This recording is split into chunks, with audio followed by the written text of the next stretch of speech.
안녕하세요. 34살 현재 8급 공무원으로 근무하고 있는 남자입니다.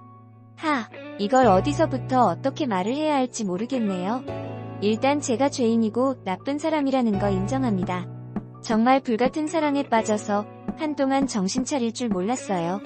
왜 어른들이 조강지쳐버리면 벌 받는다고 말했는지 제 몸속 뼈저리게 느꼈네요. 첫 번째 아내와 결혼 중에 불륜으로 만난 두 번째 아내와는 비극적인 결말을 맞게 되어 현재 이혼 소송 중에 있습니다. 이혼의 이유에 대해서는 지금부터 말하고자 합니다. 저도 답답해서 쓰는 거니 너무 나쁜 사람으로는 안 몰았으면 좋겠습니다. 제 구구절절한 사연을 풀자면, 저는 30살 때 친한 직장 동료 소개로 동갑내기 첫 번째 아내를 만나게 되었습니다. 예쁘고 지적인 매력의 첫 번째 아내는 좀 드센 거 빼고는 다 마음에 들었었어요. 제가 워낙 발랄하고 툭툭 튀는 여성을 좋아했기에 드센 성격조차 매력으로 다가왔죠. 센스 있는 처자네와는 데이트 몇 번 후에 연애를 시작했고, 우리는 제법 잘 어울리는 산쌍이라는 소리를 들으며 다른 사람의 부러움에 가득한 시선을 받았습니다. 때로는 친구 같고 때로는 연인 같았으며 듬직한 누나 같았던 첫 아내와 평생을 함께하기로 말먹고 저는 몇 날 밤을 새며 준비한 근사한 프로포즈를 첫 번째 아내에게 했습니다. 집안도 비슷했던 터라 양가 부모님의 지지를 받고 많은 사람의 축복을 받으며 예쁜 결혼식을 올렸고, 우리는 행복한 결혼 생활의 서막을 알렸습니다. 그런데 비극은 결혼한 지 3개월 만에 발생하고 말았습니다. 직장이 서로 멀지 않은 곳에 있어서 퇴근하는 시간에 맞춰 아내를 직장 앞으로 데려가려던 찰나, 아내가 퇴근 후 회식이 잡혔다고 연락이 왔더라고요. 아내는 저보고 늦을 것 같다며 먼저 가라 했지만, 그래도 회식이면 술이 빠질 수 없는지라 아내가 걱정되기도 하고 회식 끝날 때까지 근처 카페에서 기다리겠다고 했습니다. 저는 카페에서 노트북으로 업무를 보고 있는데 웬 생기발랄한 아가씨가 무리하게 커피 캐리어를 들고 가다 그만 제 노트북에 커피를 쏟은 게 아니겠어요? 난감해하고 있는 제게 미안하다면서 제게 명함을 줬는데 아내와 같은 회사에서 근무하고 있더라고요. 저는 노트북 수리 견적 후에 연락 주겠다고 하고 마침 아내의 전화 받고 회식 장소로 갔는데, 가는 도중 본의 아니게 계속 제가 커피 쏟은 그 여자를 따라가고 있더라고요. 아내가 오라던 회식 장소인 고깃집이었는데 알고 보니 그 여자는 아내의 직장 후배였고, 막내라 후식 커피 심부름으로 커피를 사왔다가 저랑 마주쳤던 겁니다. 아내는 제게 후배를 소개했습니다. 자기야, 인사해. 내 옆자리 친한 후배인데 얼마나 싹싹하고 이쁜지 몰라. 26살이래. 완전 애기야, 애기. 이따 우리 갈 때 우리 후배도 지나가는 길이니까 잘 부탁해. 라고 했네요. 아내는 술에 약했던 터라 취기가 올라 있었고, 저는 안 되겠다 싶어 아내를 데리고 먼저 간다고 말하고 나왔어요. 그 여자도 마침 일어서며 제 차를 타고 가기로 했네요. 아내를 뒷자리에 눕히고 그 여자가 조수석에 탄 상태로 운전을 했는데, 그 여자의 지나치게 짧은 치마가 묘하게 신경을 자극하더라고요. 가만히 있으면 괜찮은데 자꾸 저를 의식하면서 잡아당기니까 더 그랬어요. 여자가 어색한 공기를 먼저 깨더군요. 저희 선배님께서 하도 남편분 자랑을 해서 몰랐는데 실제로 보니까 더 멋있으시네요. 선배님이 부러워요. 고마워요. 저희 결혼한 지 3개월 정도밖에 안 됐는데 결혼식에 못 오셨나봐요. 네, 사실은 그 전날 남자친구랑 이별해서 누구 결혼식 갈 상황이 못 됐거든요. 대신 축의금은 선배님께 챙 보내드렸어요. 참, 저 부탁이 있는데 혹시 연락처 좀 가르쳐 주실 수 있어요? 저는 뜬금없이 제 연락처를 달라기에 심장이 쿵 떨어졌지만 애써 아닌 척했네요. 노트북 수리 문제도 있고 선배님께서 술이 좀 많이 약하셔서 이런 일 있을 때마다 부군께 연락드리는 게 좋을 것 같아서요. 이젠 유부녀인데 남직원들한테 업혀다니면 좀 그렇잖아요. 마치 아내가 상습적으로 술에 취해 남직원들 등에 업혀다녔다는 듯 말하는 여자는 느낌적으로 보통 여자는 아니었네요. 하지만 이 여자 꽤 미인이었고 매력 있었습니다. 아마도 그때부터 전 흔들렸던 것 같아요. 뒷자리에 있는 아내보다 그 여자한테 시선이 더 갔으니까요. 그 후로 저희는 노트북을 핑계 삼아 아내 몰래 가끔 만나서 차도 마시고 밥도 먹고 술도 마시는 사이가 되었습니다. 신혼 3개월 만에 바람직하지 않은 짓인 걸 알고 있었지만 혈기왕성할 나이 맘 가는 건 도저히 어떻게 할 수가 없겠더라고요. 출장 핑계 삼아 여행도 가고 선도 넘고 뭐 흔한 불륜의 절차를 밟으며 불꽃 같은 사랑을 했더랬죠. 아내에게 죄책감이 들었지만 그녀를 사랑하는 마음이 더 커진 저는 아랑곳 않고 그녀와 좋은 날 사랑으로 불태웠습니다. 그리고 저의 내로남불은 2개월 만에 아내에게 발각됐습니다. 모든 여자가 그렇듯 아내는 제 바람을 확인하고 치를 떨더군요. 결혼식 날 검은 머리 팥불이 되게 살자 했던 때를 언급하며 울며 불며 한바탕 난리가 났습니다. 아내는 저희의 불륜을 증거 확보하면서 딴소리 못하게 이혼하려고 했던 건지 상간녀 추적하다가 본인 옆자리에 앉은 선배님 하던 여자인 줄 알고 진짜 피가 거꾸로 솟았다 하더군요. 아내는 딱 결혼한 지 8개월째에 저희 부모님 댁으로 이혼소송과 위자료 소송 소장 보내줬어요. 네, 집안 분위기는 피바람이 휘몰아쳤습니다. 소송 부분만 등기로 보내준 거였는데 저는 이참에 남사스럽게 하지 말고 껄끄럽게 소송하지 말고 껄끄럽지 않게 그냥 헤어지자고 했네요. 아내가 그렇게 쉽게는 안 된다 하더군요. 도끼 어린 아내에게 온갖 정남이 다 떨어지고 나니 미련이 없어지더군요.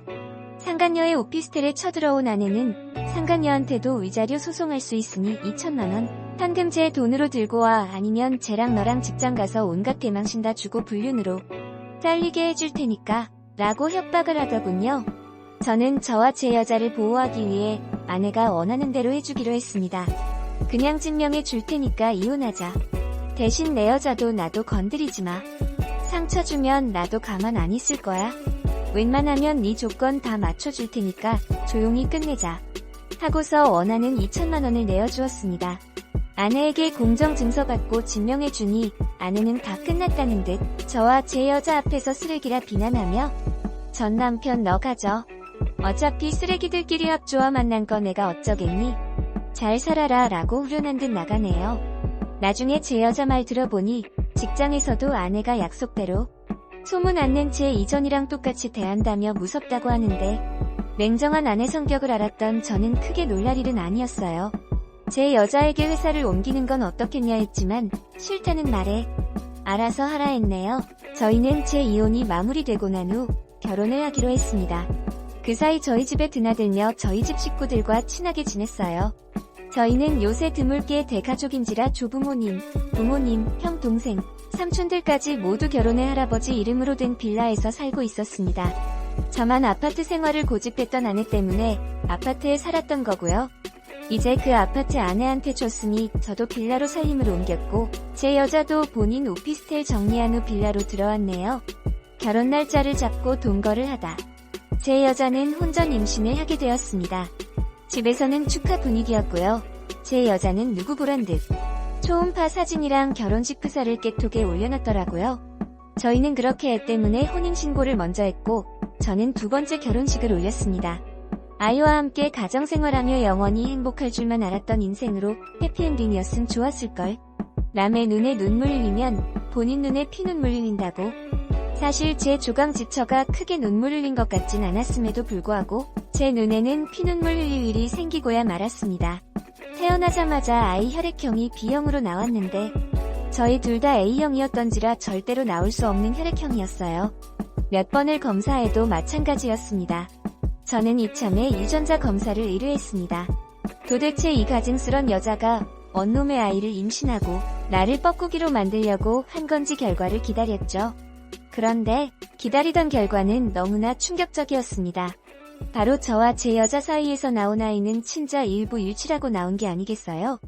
즉 유전적으로 부계 쪽 직계나 반계의 자식이라고 하는데 간혹 저와 유전자가 일치하는 타인일 수도 있다고 했으나 지금으로 봐서는 저희 집 남자 누군가와 그렇고 그런 사이가 되어 아이를 임신한 확률이 높았습니다.